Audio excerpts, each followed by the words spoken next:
You kind of look like a Boy Scout. It's giving a little lady Boy Scout. Okay, I'm a lady Boy Scout in the words of aha! I was born this way. She was born to do drag. It's aha! Just kidding. Please welcome a responsible bootleg queen. It's aha in Spanish, which in English is Aja. Hi, Aja. Bootleg Opinions. Happy Pride, everyone! And what a better way to celebrate Pride than with this game that I'm about to share with you. This video is sponsored by Love and Pies, a UK mobile game that is fun, cozy, and diverse. What is that? Everybody's been talking about this game, and I, of course, have to get into it too. Go ahead and join a 2-week family Pride celebration with brand new decorations, storylines, and gorgeous new baked goods. Help Robin and Eve create a safe space for their small family with touches of their individual identities. This year's event centers around Eve, Robin, and Georgie, celebrating a beautiful pride together as a family. Instead of going loud, they are steering towards a personal pride. Okay, but you gotta tell me more.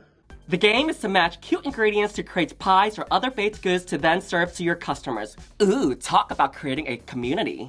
The tips you earn help finance all the upgrades and decorations for your cafe and reach the milestones of the event. And I will be honest, as an adult, it is hard for me to pick up games and rules because, our minds just work a little bit differently. But Love and Pies is so easy to get into. So if you're ever feeling bored, laying in bed, in the waiting room, or in the car, just pull out this game and start playing it.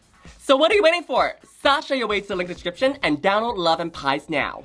Kick off Pride by simply using my link and play up to day 3 to receive an amazing free gift. 20 energy and 50 gems delivered straight to your in-game inbox. So let's celebrate Pride correctly this year with Love and Pies. Hello, hi. In the spirit of bootleg, I'm wearing 2 different earrings. Both stoned, both encrusted, but 2 different earrings. Is it on purpose or is it because I couldn't find the matching one to either one? The world may never know.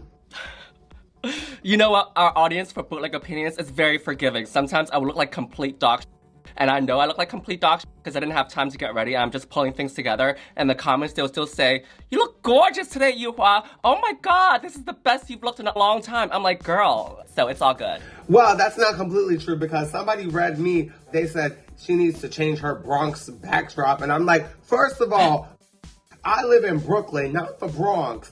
If I was in the Bronx, you would see me opening up every bootleg going, but I'm not doing that. And if you see Audra in the Bronx, you'll be seeing her hanging out with J-Lo.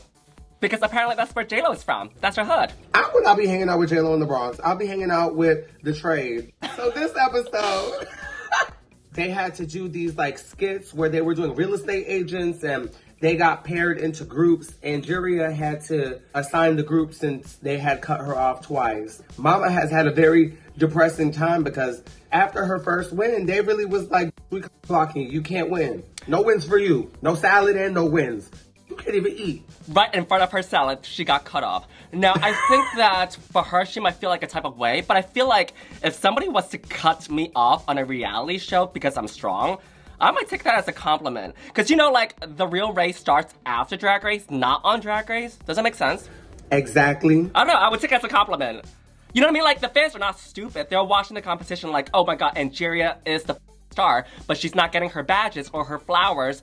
But at the end of the day, she'll get more love and more support and more ticket sales just because of that. Does that make sense? Yes, shout out to Angeria Sanchez. I love it, I live it, I breathe it. Shout out to Angeria Cheng Li. Now, on to Drag Race in this episode. Who stood out to you in the acting challenges? I had 2 groups that I really liked. I really actually surprisingly liked Nina and Shannel and their little vampire, Elvira, Dawn of the Dead, Get Up. I was like, what is going on? It was just so proportionately different from everybody else. Mm-hmm. And I did like Roxxxy and Plastique. Plastique, I'm not gonna lie, let me tell you something. If RuPaul herself is saying, well, that was very impressive and unexpected from Plastique, then I agree with that. I was kind of shook by how they really let go like that, because even Roxxxy and the other All-Stars, I don't think she was able to let go like that.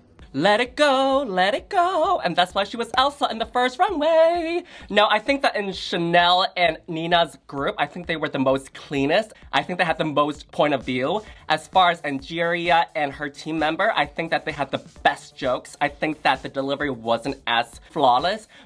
With what's her name? I think with Plastique and Roxxxy, they didn't have the finest jokes, but their delivery was the best out of the entire cast. Yeah, I think it was just... If that makes sense. Because Go ahead. Because you could have the best script, but if your delivery's not great, it could mean nothing, you know what I mean? I feel like it was just antic. Like, hello, howdy, hello. It was like, and on top of being so unexpected, I'm gonna tell you this. I feel like on Drag Race, I feel like the judgment can be fair, but I feel like when people may view it as unfair, it's actually just, I think every individual kind of gets judged separately in a way. For example, we know Plastique is not the funniest person. I mean, come on, Snatch Game. Baby, the ship had sunk and hit Titanic, girl. You said her Ali Wong was Ali Wrong. Yes, her Ali Wong was Ali Wrong. Very lucky that there's no eliminations, once again. That Ali Wong was Ali Wrong. And this time, when they're looking at Plastique, they're not expecting her to do nothing funny. They're like, oh, you're just gonna be like this gorgeous, amazing, like... And then she comes out and she's like, oh, and she's not taking herself seriously. And I think that that's what they wanted from her, and I think that that was unexpected. I think that that's what really led to Roxxxy and Plastique winning. And don't forget the runways, because no shade. I don't even remember what Nina looked a hot mess on the runway. There's no shade. Whatever that was, shout out to you, Nina, because you tried, Diva. You tried. She did. Don't ever do that again, girl. That was fierce. And when I say fierce, it means no. Well, at least one point when Michelle said you didn't need that on your shoes, she was like, I agree. But you know what? Let's dive into the runway looks in just a little bit. Now, on to the lip syncs. Who won the lip syncs for you? It was between Plastique and Roxxxy. Well, yes. I completely think Roxxxy captured the essence of the song. I feel like Roxxxy knew what to wear, and she was delivering, and she was doing like the hammer time, you know, the sample. Yeah. She was doing all that stuff, and I thought that that was very coherent. And the thing is, Plastique looked good. I never want to see Plastique dip with her legs out like that on the floor, because she be doing these really bad dips that, like, I just sat there and I said, girl, your leg is gonna break. And she's real skinny. So, like, I'm just like, girl, if your leg snap on the stage, they don't got insurance, girl. You go into the hospital, you get eliminated. You get in Eureka off of All Stars 9. Mm-hmm. Don't do it. I saw your other tweet about Plastique's first dip during the first lip sync. I saw that. And I also saw your other tweet when you were watching Drag Race at 2 a.m. using my login.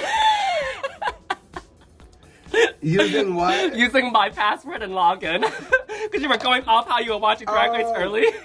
Which is all good, because you know what? On Bootleg Opinions, all the bootleg queens share one password and one login, because we are a community, baby. Why pay for the price of your own when you can just pay? What? I didn't even finish my joke. Wait, hold on. What? Do I really have your login? Yeah. How else are you watching Drag Race? I gave it to you, remember? I have a Paramount subscription, girl. Do you really? I gave it to you. Yes. You sure you're not using mine and you kept it saved? I have my own Amazon Prime account and Paramount account, baby. Yeah. Wow, she's rich now. On to the lip syncs, I think that Roxxxy did win as well. I think that Plastique did okay, but I think that she was more performing for like TikTok. But I think that Roxxxy was performing for stage, for Drag Race stage. So yeah, I think Roxxxy won. Yeah, I think the song is sexy, but the song is also a little BNG. And I feel like that's what Roxxxy gave that like BNG girl tease.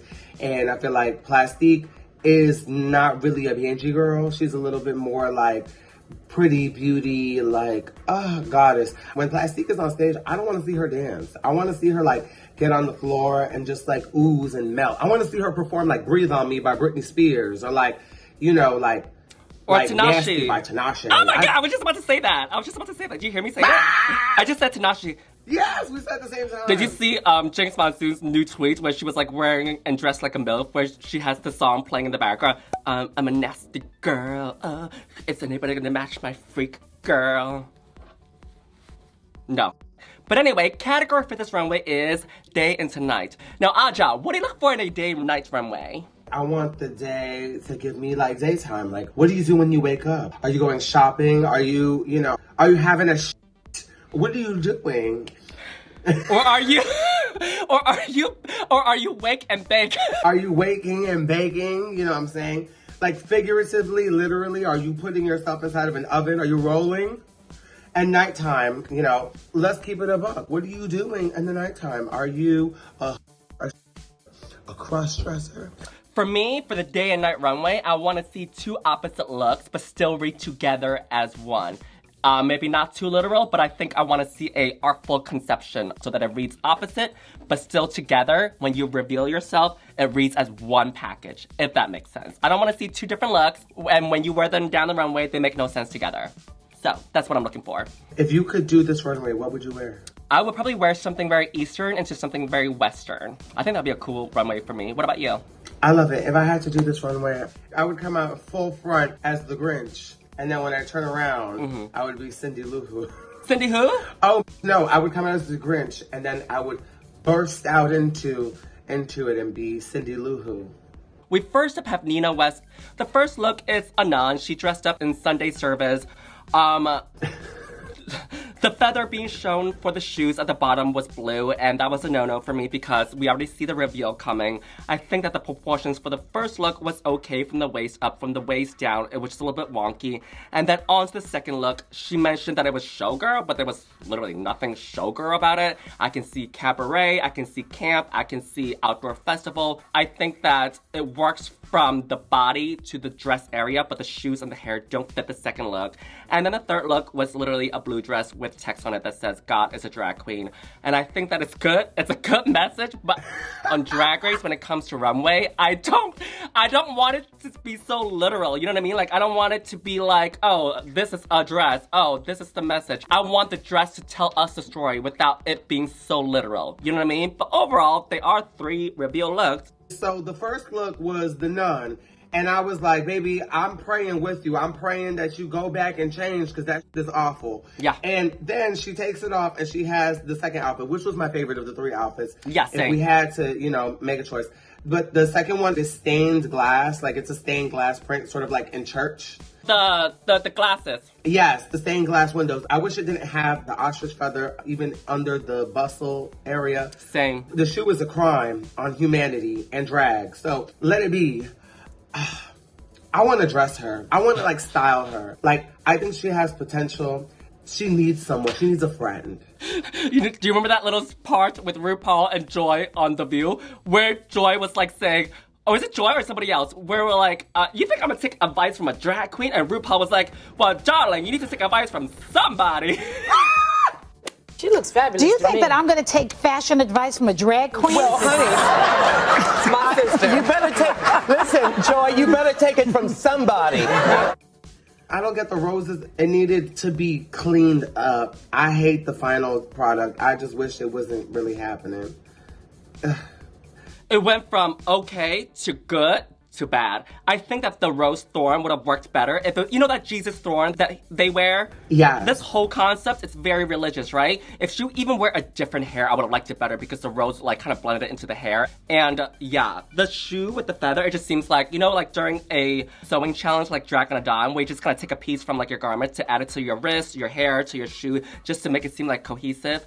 That's what it's kind of giving me. But anyway, this is not one of her best looks, or any of her looks are really that good. But you know what? It's Nina West. But I will say that her makeup on this part, did you just drop your Ladyboy sky hat? Yes, I dropped my House of Love hat. Ooh, House of Love. Did you go to the House of Fire? The premiere? Yes, the House on Fire. It's about my ballroom house, the house of Miyake Mugler.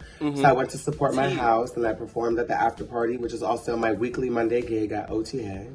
A $3 bill. Yeah, so go support Aja. Go see her. What time is it? I don't know, girl.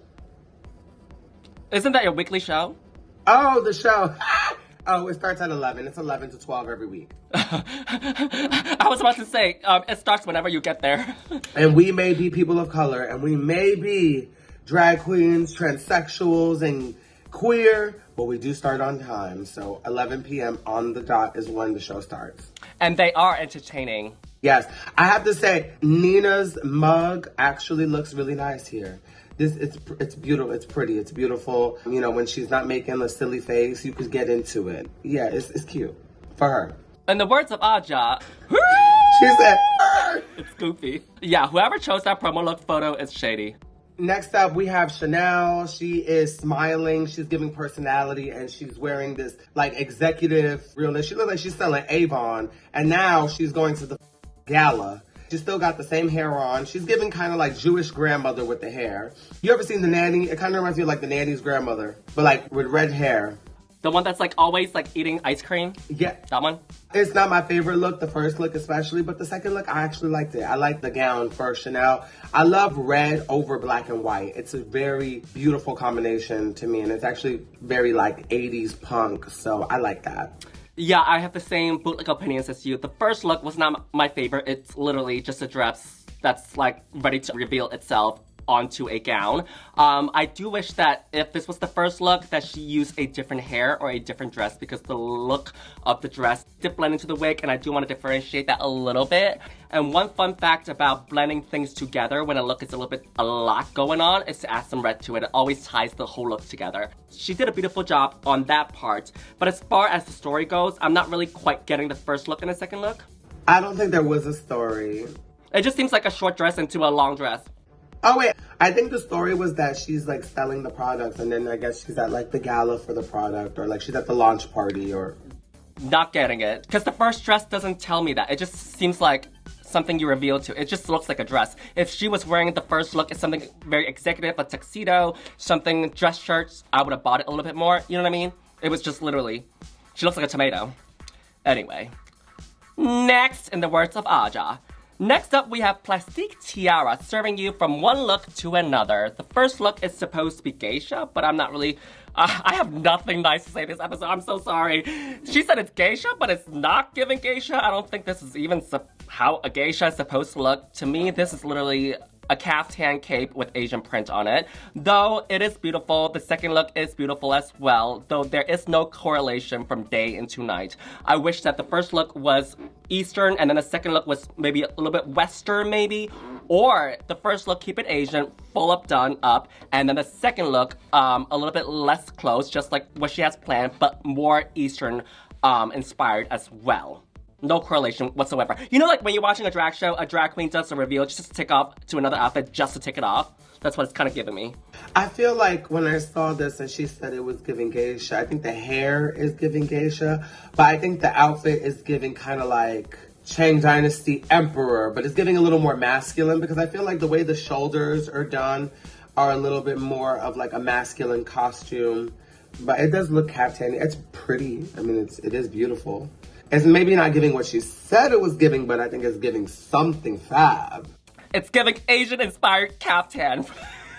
you know what I mean? Like, I'm Asian, okay? And I will say this. Anytime Americans or non-Asians see an Asian print on something, they think it's a reference, but it's really not. You know what I mean? It's just literally Asian print on fabric. You know, my mom used to lie to me and tell me that she was Filipino, but then when we got our DNA tests, I was like, I have 0 Filipino on my DNA test. And I was just like, oh, I guess you were Filipino in your imagination, so I love it. This is geisha imagination. What do you think about the look? You didn't really go in right in. Personally, the first look, I do like it. I like the hair. Yeah. I do like the caftan moment. Same. I do think it is giving a little bit more masculine, like Emperor inspired, but I love the reveal. Yeah, same. Oh my God. We've never had something like that on the Drag Race stage. And of course, Plastique is bringing it. It's very AI. It's very like new. It's very chromatica, like she said. I love it. It has a little hint of Mugler, especially in the undersuit. It's gorgeous.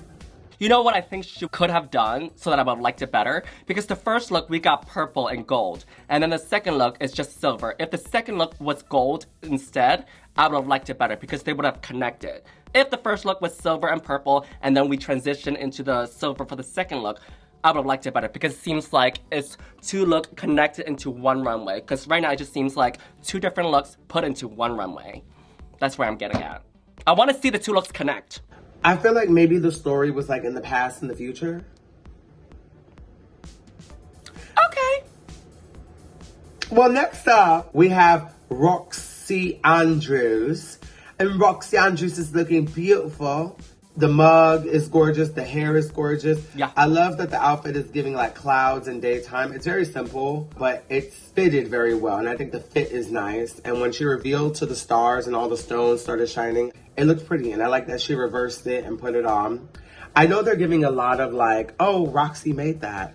It's special because she made that. And on one hand, I think that that's great because I'm like, I mean, it only took so long for people got recognized for making their own stuff. But at the same time, is it on the same level as, say, like some of the other girls that are coming out?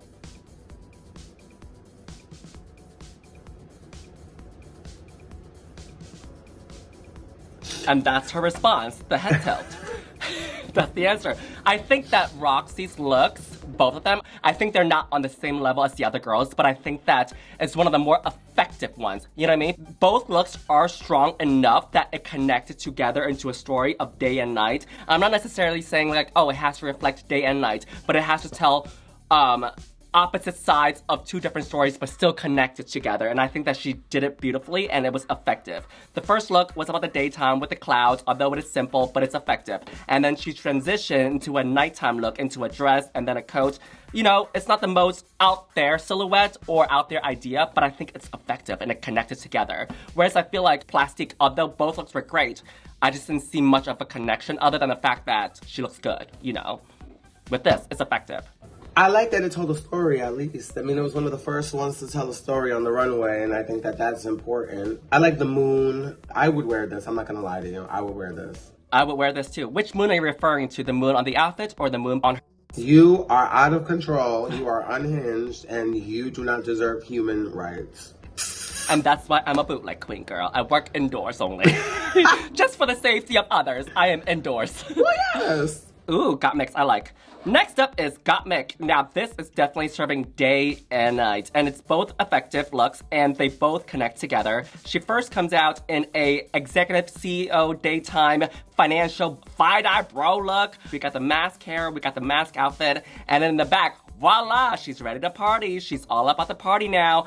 And it reminds me of that meme. Do you know which meme I'm talking about? Where this guy's like standing in front of a mirror. He's wearing a tuxedo and in the back it's like garters and like black lace. This is what it's giving me. This is effective. It serves the purpose and they both look great. Yeah. Talk about a connection, mama, Gottmik. This is the real story about a lot of men's on Wall Street. Because in the daytime, they be up in their tuxedo and their ones and twos, and then in the nighttime, they're wearing lingerie and they're on Grindr talking about CD Melissa. So that's what I'm talking about, baby. CD Melissa? Girl, you're on the app too much, girl. I don't use the apps. I'm married, baby. She's giving props to the cross-dressing Johns on Wall Street. I love the look. It is fab. I love that it's oversized in the front and it's kind of showing this like heavy masculine, like, yeah, I got size for my balls in here. Then she turns around and she's like, actually, look at my, like it's, like I live for the applause. I live for this look. And I love that it's so slick in the front, so the hair looks more masculine in the front, but then in the back, the hair also looks more feminine. Yeah. So to me, it's fab. And also, like, no shade, Mick got cakes. Girl, go ahead. Do you see how the shoes are hidden? Yeah. You couldn't see the heel from the front. That's crazy. Yeah. Yeah, because the outfit is so oversized in the front, the pants covered every detail, whereas I feel like in Nina's, we already see the reveal coming because we saw the feather on the shoe. With this one, you don't see it coming. And that's what I think makes it great reveal, and I think that's why it's effective. You know what I mean? Great job, Gottmik. Shout out to Mick and shout out to CD Melissa. And shout out to the designer that actually made this. Because we know for a fact, Gottmik did not make this. Well, yes. Next up, we have Jorgeous. She's looking gorgeous, but I expected a little more just because I can see the bottom outfit from here, and it kind of took me out of the fantasy from the beginning. Yeah. She looks amazing. The hair is beautiful. I don't know if it would really be disco fantasy. I guess it is disco fantasy. I mean, according to All Stars 3, I don't know about disco, so I can't really comment on this. But I will say... You were giving me disco. I'm going to be honest, okay? You were giving me disco. I know! But you know, the judges are about 150 years old. They only have one reference, and the reference is when they grew up. When I grow up, I want to be famous. I want to be a... Anyways, Jorgeous, she looks good. I like the purse. Like, no shade, I think it's kind of... It's like, ooh, look at me in my purse. She said, I got my good stuff in my purse. But for the look, day and night...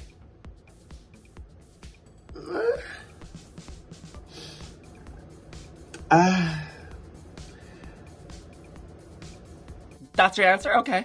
I think it's okay. I think it's effective. You know, she first comes out in this, you know, Forever 21 dress that you will find in the evening section on the 3rd floor in Times Square, and then she transitioned herself into Marina Summers from, you know, Drag Race Philippines. I think that both looks are fine. The first look it's very daytime, but I do like the reveal of her like spinning and, you know, taking it off. And then the second look is very salsa, it's very showgirl, so I do see a differentiation of day and night and two different opposites parts of a runway, but they both connect together. But yeah, I agree with you about the top being exposed to the gold. That was a no for me. But overall, I think it's okay. I see that a lot of people have been sort of like commenting on Jorgeous wearing a lot of like sort of like dance costumes on the stage, like as runways. I don't mind it. And yeah, I don't hate it because she's also really short. I don't know, she used to come out in a gown every week. She would just look even shorter. So I think stuff like this elongates her. In the words of Aja, Jorgeous is the shortest. No shade. Like if you're 5'3", that was 4'8". Jorgeous is the shortest. And she is born to do drag, and I'm born to quit drag. And her makeup is fab. I like the way her makeup looks. Next up is Angeria Paris VanMichaels. In the first look, she's serving you culture, she's serving you tribal, animalistic, and then she goes into the second look, and in the second look, she just kind of drops it. I agree with the judges that there's a lot going on. I will pick upon the one-sided feather. I think if it was organza sheer fabric, see-through, so that it doesn't seem like there's a lot going on, because we do have the sequin, we do have the animalistic print. It's a lot. I really like the print on the skirt, and I think it doesn't match the second print, which is like the leopard print. You know, the story's there. It's giving, you know, African roots to African safari, but I feel like the top half of the garment is very detached from the narrative and the storyline. I wish that it was, when the reveal happened, it revealed something new for the entire garment. Yeah. In a way, it's like, Angeria, just be glad they cut you off now and not when you bring out your good runways, because this one wasn't it. Love you, though. Angeria Paris VanMichaels. Sanchez. Chan. Next up, we have we have Vanessa Vanjie Mateo, and she's giving us Pretty Woman. She comes out, she's doing her shopping, she's spending money on Willem's credit card. This is a competition for people who know how to do drag, not people who know how to buy shoes. Oh, Jeremy to Willem, right? Vanjie coming out, and she's showing you that, yes, this is a competition for people who know how to buy shoes.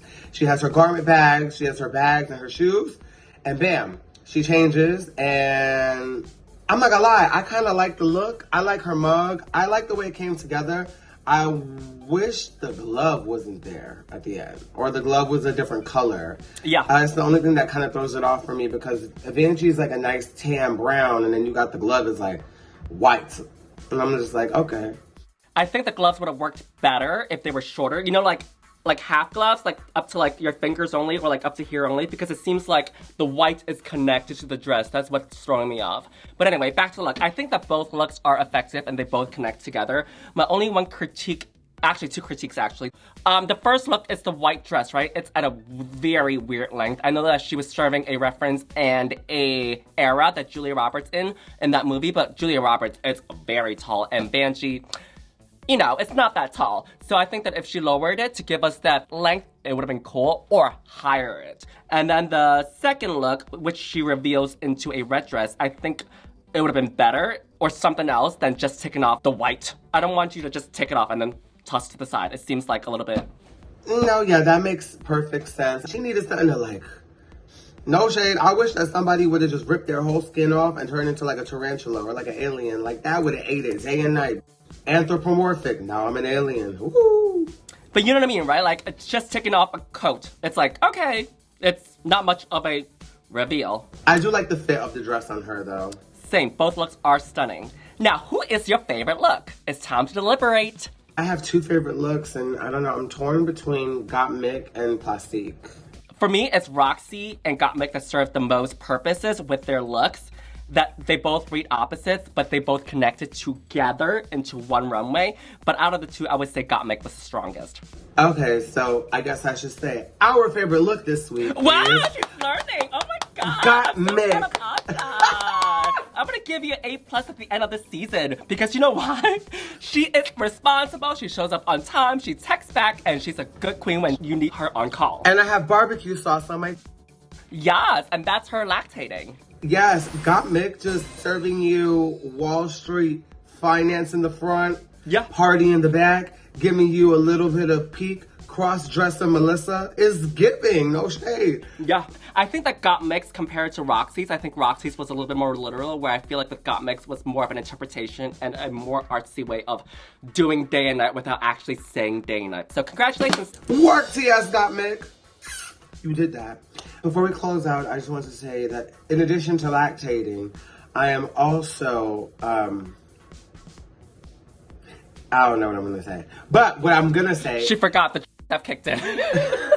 Girl, I'm sorry. She took a Valium before doing a Bootleg Opinions because she has to put up with me. So the have finally kicked in 30 minutes later. Yes, my THC drip. I live for the applause. Okay, if we were to do a season with charity, which charity would you go for? I would go for the charity of my boyfriend. He's right there behind me at the door. Why? I would raise $200,000 to give to my boyfriend so he can give it back to me. Because in a TS relationship, his money is also your money, honey. You can't spell transaction without trans, baby. Now that is Bootleg Opinions, so thank you so much for joining in and choosing Bootleg Drag as your choice of drag. Bye, Aja! Bye. Hey, squirrel friends, when one video ends, just click on another one. It's called cringe viewing. Go ahead, I support you.